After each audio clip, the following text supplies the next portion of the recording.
Hello everyone, welcome to AG smart classes. इस video में हम भारतीय राज्य व्यवस्था का पार्ट 6 जो है भारतीय नागरिकता, इस विषय पर चर्चा करेंगे। पिछले पांचों पार्ट अगर आपने नहीं देखे हैं तो आप ज़रूर देखें, जिससे आप इस टॉपिक से बेहतर ढंग से कनेक्ट कर सकें। तो पिछले वीडियो में मैंने बताया था कि भारतीय संघ में जो राज्य क्षेत्र हैं वो कैसे उनका गठन हुआ। भारत की आज़ादी के बाद कैसे भारत के राज्यों का गठन किया गया, कैसे भारत का राज्य डिवाइड था अलग अलग क्षेत्रों में, जो देसी रियासतें, गवर्नर के अधीन राज्य, और उसके बाद अभी जैसे 2022 चल रहा है तो 2022 तक जो अभी के राज्य हैं उनमें कैसे राज्यों का पुनर्सीमन किया गया और उनका गठन हुआ। तो इस वीडियो में हम देखेंगे उसके आगे का टॉपिक कि भारत में राज्य व्यवस्था स्थापित हो चुकी है, संविधान बन गया है, तो अब भारत में रहने वाले लोग जो भारत के नागरिक कहलाएंगे, तो नागरिकता के लिए क्या क्या प्रावधान किए गए हैं, कौन से लोग भारत के नागरिक होंगे, कौन से लोग भारत के नागरिक नहीं होंगे, विदेशी लोगों को अगर भारत की नागरिकता लेनी है तो उसके लिए क्या क्या प्रावधान है। तो बेसिकली हम भारत के संविधान के भाग 2 के विषय में चर्चा करेंगे, जो है नागरिकता। तो चलिए वीडियो की शुरुआत करते हैं। टॉपिक की शुरुआत करने से पहले मैं एक बात आपको बता दूं कि अगर आप किसी भी परीक्षा की तैयारी कर रहे हैं, चाहे वो वनडे एग्ज़ाम हो या फिर बड़े एग्ज़ाम हो, तो आपको ये भारतीय संविधान, भारतीय राज्य व्यवस्था की सीरीज ज़रूर देखनी चाहिए। इससे आपको भारतीय राज्य व्यवस्था, भारतीय शासन आदि को समझने में काफ़ी आसानी होगी, और ये आपके सभी एग्ज़ाम्स के लिए काफ़ी महत्वपूर्ण है। और यदि आप किसी परीक्षा की तैयारी नहीं भी करते हैं तो भी आप इस टॉपिक को अवश्य देखें। आखिर हर दिन कुछ नया सीखने में क्या ही बुरा है। तो चलिए शुरुआत करते हैं। तो जैसे मैंने बताया था, नागरिकता हमारे संविधान के भाग 2 में वर्णित है, अनुच्छेद 5 से 11 तक। हम देखते हैं अनुच्छेद में क्या क्या विषय लिखे गए हैं। अनुच्छेद 5 में लिखा गया है संविधान लागू होने के समय नागरिकता। अनुच्छेद 6 में है पाकिस्तान से भारत में प्रव्रजन के नागरिकता के अधिकार। जैसा ये हमारा संविधान तो तब बना था जब भारत आज़ाद हुआ था। उस समय एक क्राइसिस भी हुआ था भारत में कि भारत और पाकिस्तान का बंटवारा कर दिया गया था। पाकिस्तान 2 भागों में बटा था, एक पूर्वी पाकिस्तान जो इस समय बांग्लादेश है, और एक पश्चिमी पाकिस्तान जो पाकिस्तान देश के नाम से जाना जा रहा है। तो उस समय जो हिंदू लोग थे, या और भी बेसिकली आप मान सकते हैं कि जो हिंदू लोग थे और जो भारत में रहना चाहते थे, वो लोग पाकिस्तान के रास्ते वो इंडिया में आ रहे थे, और जो इंडिया के लोग थे जो पाकिस्तान में रहना चाहते थे वो पाकिस्तान जा रहे थे। तो ये जो माइग्रेशन हो रहा था, उस माइग्रेशन के का भी इसमें वर्णन किया गया है कि पाकिस्तान से भारत में प्रव्रजन करने वाले जो लोग हैं उनके नागरिकता के क्या अधिकार होंगे। ये अनुच्छेद 6 में लिखा है। अनुच्छेद 7 कहता है पाकिस्तान को प्रव्रजित व्यक्तियों के नागरिकता के अधिकार, मतलब जो लोग भारत से पाकिस्तान में चले गए थे उनके क्या नागरिकता अधिकार होंगे। फिर अनुच्छेद 8 कहता है भारतीय मूल के भारत के बाहर रहने वाले व्यक्तियों के नागरिकता के अधिकार, मतलब ऐसे व्यक्ति जो भारत के तो हैं लेकिन वो भारत के बाहर रह रहे हैं, उनके नागरिकता के क्या अधिकार होंगे। फिर अनुच्छेद 9 कहता है विदेशी राज्य की स्वेच्छा से अर्जित नागरिकता वाले व्यक्ति का नागरिक ना होना, मतलब ऐसे व्यक्ति जो भारत के नागरिक तो हैं परंतु उन्होंने विदेश की नागरिकता ले ली है, स्वीकार कर ली है, तो वो भारत के नागरिक अब नहीं रह जाएंगे। इसमें एक एग्जाम्पल है अक्षय कुमार जी का, उन्होंने कनाडा की नागरिकता अर्जित कर ली है, तो वो अब भारत के नागरिक नहीं रह गए हैं। ऐसे आर्टिकल 10 अनुच्छेद 10 क्या कहता है, नागरिकता अधिकारों की निरंतरता, मतलब नागरिकता के अधिकार सदैव बने रहेंगे। किस कंडीशन पे बने रहेंगे वो हम आगे देखेंगे अभी। फिर आर्टिकल 11 है संसद द्वारा नागरिकता के अधिकार का विधि द्वारा विनियमन, मतलब संसद नागरिकता के अधिकार को बदल सकती है या उनमें कुछ फेरबदल कर सकती है। किस बेस पर? कानून के दायरे में रहकर, संविधान द्वारा बनाए हुए कानून के दायरे में रहकर संसद इस नागरिकता के कानूनों में बदलाव कर सकती है। तो अब नेक्स्ट हम देखते हैं नागरिकता के में कौन कौन से अधिनियम आए, नागरिकता में संशोधन के लिए और नागरिकता के कानूनों को परिभाषित करने के लिए कौन कौन से कानून आए। अब इसमें सबसे पहला टॉपिक है नागरिकता अधिनियम 1955। अब इस अधिनियम में क्या बात है, इस अधिनियम में लिखा गया है नागरिकता अर्जन की 5 शर्तें, मतलब भारत में नागरिकता किसी व्यक्ति को मिलेगी या नहीं मिलेगी उसके लिए 5 शर्तें लिखी गई हैं। अब वो शर्तें क्या क्या हैं? पहली शर्त है जन्म से। तो इसमें लिखा गया है 26 जनवरी 1950 के बाद परंतु 1 जुलाई 1947 से पूर्व जन्मा व्यक्ति भारत का नागरिक होगा। इसका मतलब है कि जिन व्यक्तियों का जन्म जब भारत गणतंत्र बन गया, इंडिया रिपब्लिक बन गया 26 जनवरी 1950, उसके बाद जो भी लोग भारत में पैदा हुए हैं वो भारत के नागरिक होंगे, और 1 जुलाई 1947 से पहले भारत में जन्मे हुए लोग भारत के नागरिक होंगे। सेकेंड पॉइंट है, इसमें 1986 में संशोधन किया गया कि 1 जुलाई 1987 के बाद भारत में जन्मे व्यक्ति तभी नागरिक होंगे यदि उनके माता पिता में से कोई भारतीय नागरिक हो। अब जो ये कानून था, पहला पॉइंट था कि 26 जनवरी 1950 के बाद भारत में जन्मे कोई भी व्यक्ति भारत के नागरिक होंगे, इसमें कुछ त्रुटियां थीं, जैसे कोई भी शत्रु है वो भारत में रह रहा है, छुप कर रह रहा है, और उसके बच्चे का जन्म भारत में हुआ तो वो भी भारत का नागरिक हो गया। कोई इलीगली माइग्रेंट है भारत में, वो भारत में रह रहा हो तो उसके बच्चे भारत के नागरिक हो जाएंगे। तो इसमें संशोधन करने के लिए, इसमें कुछ कमियां थी तो उसके लिए संशोधन कर दिया गया कि 1 जुलाई 1987 के बाद भारत में जन्मे बच्चे भारत के नागरिक तभी होंगे अगर उनके माता पिता में से कोई एक भारतीय नागरिक हो। ठीक है, तो मतलब उनके माता पिता का भी भारतीय नागरिक होना अनिवार्य कर दिया गया अगर भारत का नागरिक बनना है तो।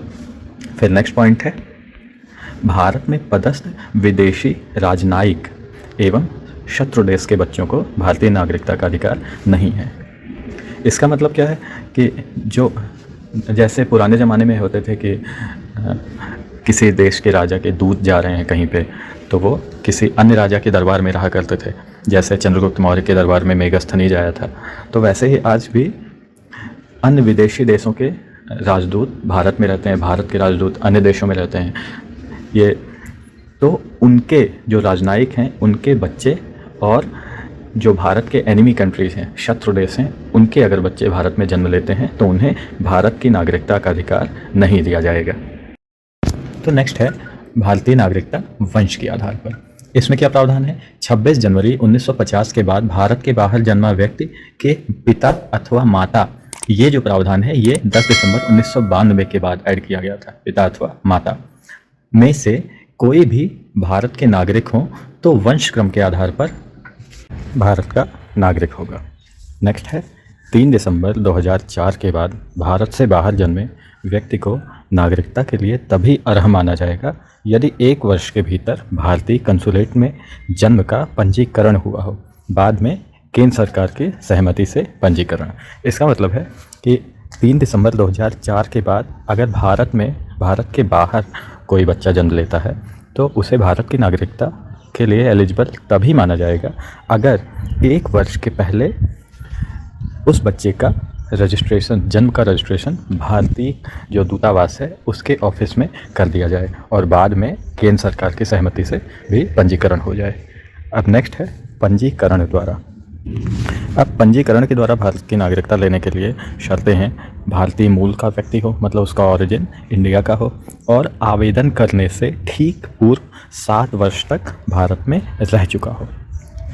नेक्स्ट है, इस प्रकार भारतीय नागरिकों की विदेशी पत्नी अथवा पति अगर वो बाहर देश का है तो वो नागरिकता के लिए इसी प्रकार से अप्लाई कर सकता है। नेक्स्ट है प्राकृतिक रूप से। अब नेचुरली कैसे ली जा सकती है भारत की नागरिकता। पहला है, अन्य विदेशी व्यक्ति नागरिकता के लिए आवेदन कर सकते हैं। इनके लिए अर्हताएँ क्या है, जैसे हमने पिछले पॉइंट में देखा था कि ये पंजीकरण द्वारा भारतीय मूल का व्यक्ति होना चाहिए, लेकिन ये है नेचुरली कोई अन्य विदेशी व्यक्ति है अगर भारत की नागरिकता लेना चाहता है तो उसके लिए एलिजिबिलिटीज़ क्या क्या होंगी। ऐसे देश से संबद्ध ना हो जहां भारतीय व्यक्ति प्राकृतिक रूप से नागरिक नहीं बन सकते। अब ये नॉर्मल सी बात है कि अगर कोई और देश भारत को अपने देश की नागरिकता नहीं दे रहा है भारतीय व्यक्ति को, तो भारत देश भी उस व्यक्ति को अपने देश की नागरिकता नहीं देगा।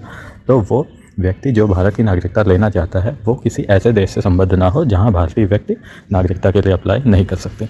और दूसरा पॉइंट है, आवेदन करने से पूर्व 14 वर्ष तक भारत में रहा हो, वो वीज़ा लेकर भारत में रह रहा हो। अब नेक्स्ट पॉइंट है क्षेत्र समाविष्टि द्वारा। अब इसमें क्या है, यदि कोई नया क्षेत्र भारत में विलय कर लिया जाता है तो उस क्षेत्र के नागरिक स्वतः ही भारतीय नागरिक बन जाएंगे।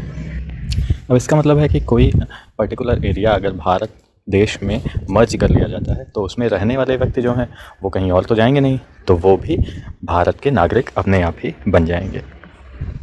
अब नेक्स्ट पॉइंट है नागरिकता की समाप्ति। नागरिकता की समाप्ति कैसे कैसे हो सकती है? पहला तो है स्वैच्छिक त्याग। अब कोई व्यक्ति खुद से ही त्याग कर लेता है कि अब हम त्याग पत्र दे दें कि मैं भारत का नागरिक बना रहना नहीं चाहता हूँ, तो भारत की नागरिकता उसकी समाप्त हो जाएगी। दूसरा पॉइंट है बर्खास्तगी द्वारा, मतलब उसे भारतीय नागरिकता से बर्खास्त कर दिया जाए।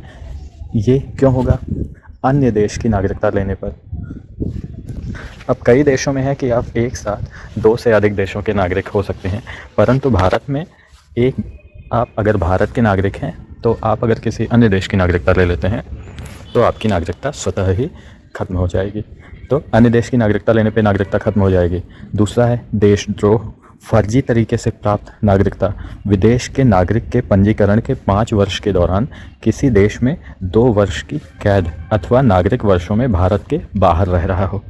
इसका मतलब है कि अगर विदेश का कोई नागरिक है, वो भारत में नागरिकता के लिए पंजीकरण करता है और उसमें 5 वर्ष के दौरान किसी देश में उसे 2 वर्ष की कैद हो जाती है, अथवा वो नागरिकता के वर्षों में भारत के बाहर रह रहा हो, तो उसे नागरिकता से बर्खास्त कर दिया जाएगा। फिर नेक्स्ट पॉइंट है एकल नागरिकता। भारत में एकल नागरिकता है, मतलब पूरे देश में आप ऐसा नहीं है कि आप उत्तर प्रदेश के नागरिक हैं, आप बिहार के नागरिक हैं, आप केवल भारत के नागरिक हैं। ये प्रावधान ब्रिटेन से लिया गया है। अब नेक्स्ट है देश में कहीं भी भेदभाव रहित व्यवस्था। तो अगर आप भारत के नागरिक हैं तो आपको देश में कहीं पर भी किसी भी राज्य में भेदभाव का सामना नहीं करना होगा। मतलब आप उत्तर प्रदेश के हैं तो आपको कानून की दृष्टि में महाराष्ट्र में आपको एंट्री नहीं मिलेगी या वहाँ पे किसी चीज़ से वंचित किया जाएगा, तो ये भारत में नहीं। अब भारत के नागरिक हैं तो आप पूरे देश के लिए देश में समान हैं। अब इस प्रावधान के कुछ गिने चुने अपवाद हैं, वो अपवाद भी आपको जस्टिफाइड लगेंगे। जैसे आर्टिकल 16 के तहत सार्वजनिक रोजगार अधिनियम 1957, इसमें क्या है? गैर राजपत्रित पद पर नियुक्ति के लिए आंध्र प्रदेश, हिमाचल प्रदेश, मणिपुर, त्रिपुरा के लिए निवास की अनिवार्यता। जैसे मैंने बताया था कि कुछ स्टेट्स में स्पेशल प्रोविज़न है, विशेष उपबंध किए गए हैं। अब कुछ जगहों पर जैसे जनजातियाँ निवास करती हैं तो उनको डर है कि उनके कल्चरल जो राइट्स हैं उन पे बाहर के लोग आएंगे तो कुछ इफ़ेक्ट पड़ेगा। तो इस वजह से कुछ जगहों पर, कुछ राज्यों में जो पद हैं उनमें आरक्षण दिया गया है कि आप उसी स्टेट के या उसी जगह के निवासी होने चाहिए। तो और ये जो प्रावधान है ये 1974 में समाप्त कर दिया गया, लेकिन आंध्र प्रदेश और तेलंगाना में अभी भी यह व्यवस्था मौजूद है।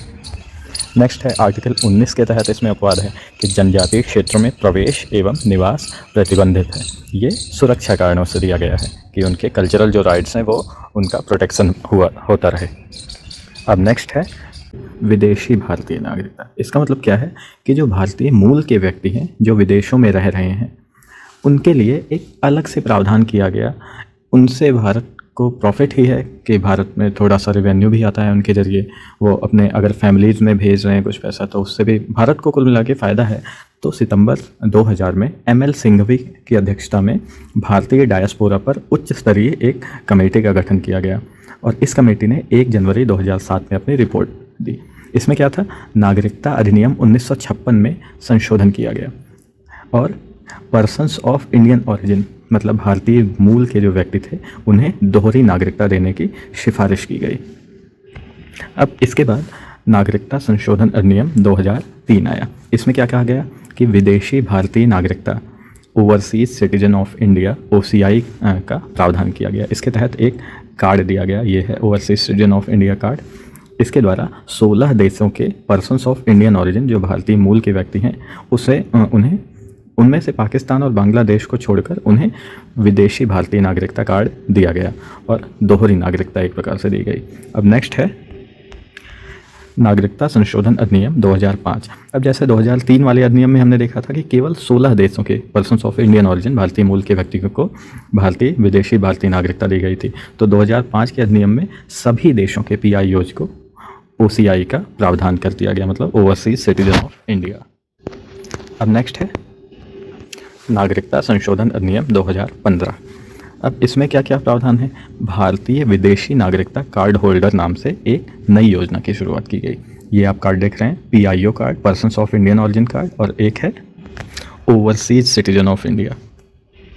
अब इसमें क्या किया गया, इसमें किया गया PIO कार्ड स्कीम तथा OCI कार्ड स्कीम को विलयित कर दिया गया। किसमें? भारतीय विदेशी नागरिकता कार्ड होल्डर में।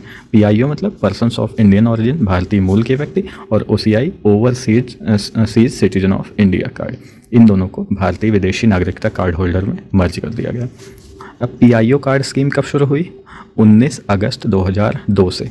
और OCI card scheme, overseas citizen of India card scheme, कब शुरू हुई? 1 दिसंबर 2005 से।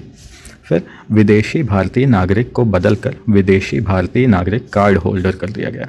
ये नाम चेंज कर दिया गया। किसमें? नागरिकता संशोधन अधिनियम 2015 में। नेक्स्ट चलते हैं। नेक्स्ट है नागरिकता संशोधन। अब भारत में नागरिकता है तो नागरिकता में संशोधन भी करने होंगे। तो संशोधन कब कब हुए? वो एक हुआ 1957 में। इसमें जैसे मैंने पिछले वीडियोज़ में बताया था, कॉमनवेल्थ देश जो कभी ना कभी ब्रिटिश आधिपत्य में थे, उनका एक संगठन बनाया गया था, वो कॉमनवेल्थ देश कहे जाते हैं। तो उसमें 3 नए देश और ऐड किए गए। कौन कौन से? घाना, मलय और सिंगापुर। तो इन देशों के नागरिकों को भी जो कॉमनवेल्थ स्कीम के अंतर्गत रखा गया। फिर 1960 का अधिनियम, इसमें कुछ नागरिकता के प्रावधानों को निरस्त किया गया और नागरिकता के अधिनियम में संशोधन किया गया।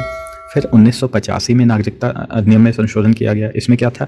25 मार्च 1971 के बाद असम में प्रवेश किए हुए अवैध प्रवासियों को धर्म की परवाह किए बिना देश से निकालना। तो 1971 जब बांग्लादेश का जन्म हुआ था, पूर्वी पाकिस्तान से बांग्लादेश नया एक देश बन गया, तो उसके बाद जो अवैध प्रवासी आए थे उन्हें देश से बाहर निकालने के लिए ये 1985 का संशोधन पारित किया गया था। फिर नेक्स्ट है 1986 का अधिनियम, नागरिकता संशोधन। इसमें क्या था? भारतीय नागरिकता के लिए जन्म के समय माता पिता में से कोई एक भारतीय नागरिक होना जरूरी कर दिया गया। अब इसके लिए मैंने आपको पहले बताया था ये वाला पॉइंट, 1986 में संशोधन किया गया कि इसके बाद भारत में जन्मे व्यक्ति तभी नागरिक होंगे जब उसके माता पिता में से कोई एक भारतीय नागरिक हों।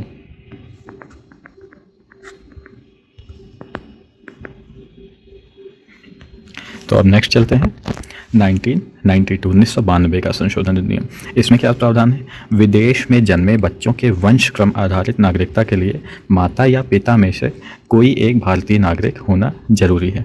अब जैसे विदेश में कोई किसी बच्चे के माँ बाप रह रहे हैं, तो उनके बच्चे को अगर वंशक्रम के आधार पर भारत की नागरिकता दिलानी है तो माता अथवा पिता में से कोई एक भारतीय नागरिक होना चाहिए। फिर 2003 में संशोधन किया गया। इसमें क्या प्रावधान है? अवैध प्रवासी को जन्म से नागरिकता से वंचित करना और विदेशी भारतीय नागरिक OCI में NRC का शासनादेश। इसमें क्या किया गया कि अवैध जो प्रवासी हैं, जो भारत में इलीगल रूप से अंदर आ गए हैं, उनके जो बच्चे हैं उन्हें जन्म से नागरिकता भारत की नहीं मिलेगी। और ओवरसीज सिटीजन ऑफ इंडिया ये प्रावधान किया गया था। और NRC जो नेशनल रजिस्टर ऑफ सिटीजन है, ये 2003 के संशोधन अधिनियम में इसे लागू किया गया था, मैंडेट। फिर 2005 का संशोधन अधिनियम, इसमें OCI overseas citizen of India में संशोधन किया गया, जो इसमें है 2003 में आया था। फिर 2015 में नई scheme I overseas citizen of India card holder नाम से। नेक्स्ट है, ये आप सब लोग जानते होंगे, 2019 का CAA जो सिटीजनशिप अमेंडमेंट बिल 2019 का आया हुआ है। कुछ लोग सपोर्ट कर रहे हैं, कुछ लोग विरोध कर रहे हैं, इसके बारे में हम बात करते हैं। तो 2019 का जो नागरिकता संशोधन नियम है ये काफ़ी इंपॉर्टेंट है। ये नागरिकता अधिनियम 1955 में संशोधन करता है। इसके तहत क्या क्या प्रावधान दिए गए हैं? 31 सितंबर 2014 से पहले अफ़गानिस्तान, पाकिस्तान, बांग्लादेश से भारत आए हुए हिंदुओं, सिखों, बौद्धों, जैनियों, पारसियों एवं ईसाइयों को अवैध प्रवासी नहीं माना जाएगा। तो ये बेसिकली करता क्या है कि हमारे जो पड़ोसी देश हैं उनमें जो माइनॉरिटीज़ हैं उनको अगर वो प्रताड़ित होकर के भारत देश में शरण ले रहे हैं तो उन्हें अवैध प्रवासी नहीं माना जाएगा। जैसे भारत देश को शुरुआत से ही शरणागत वत्सल माना जाता है। तो नेक्स्ट है इसमें पंजीकरण द्वारा नागरिकता के अंतर्गत उपर्युक्त प्रवासियों के लिए निवास की कम से कम 11 वर्ष की योग्यता को घटाकर 5 वर्ष कर दिया गया है। तो जैसे पंजीकरण द्वारा नागरिकता लेने के लिए हमने देखा था कि कम से कम जो निवास की अवधि है उसको इस 2019 के प्रावधान में इन लोगों के लिए जो विदेशी जो हमारे पड़ोसी देशों के माइनॉरिटीज़ हैं उनके लिए 11 वर्ष से घटाकर 5 वर्ष कर दिया गया है। नेक्स्ट पॉइंट है, ऐसे व्यक्तियों को भारत में उनके प्रवेश के समय से ही नागरिक माना जाएगा तथा इन पर कोई कानूनी कार्रवाई नहीं की जाएगी जो अवैध प्रवास से संबंधित कार्रवाई की जाती है। नेक्स्ट है, अवैध प्रवासियों के लिए नागरिकता का यह प्रावधान संविधान की 6ठी अनुसूची में शामिल असम, मेघालय, मिजोरम, त्रिपुरा आदि के आदिवासी क्षेत्रों पर लागू नहीं होगा। और कार्बी आंगलोंग असम में है, गारो हिल्स मेघालय, चकमा जिला मिजोरम और त्रिपुरा के आदिवासी क्षेत्र जिला तथा बंगाल ईस्टर्न फ्रंटियर रेगुलेशन 1873 के तहत इनर लाइन में आने वाले क्षेत्रों में लागू नहीं होगा। ये बेसिकली आदिवासी क्षेत्रों के लिए जो स्पेशल प्रोटेक्शन है उसको प्रोटेक्ट करने के लिए ये इन क्षेत्रों पर ये प्रावधान लागू नहीं किया जाएगा। So that's all for now. आशा करता हूँ वीडियो आपको अच्छा लगा होगा। अगर वीडियो अच्छा लगा हो तो चैनल को सब्सक्राइब करें, वीडियो को लाइक करें और शेयर करें। धन्यवाद।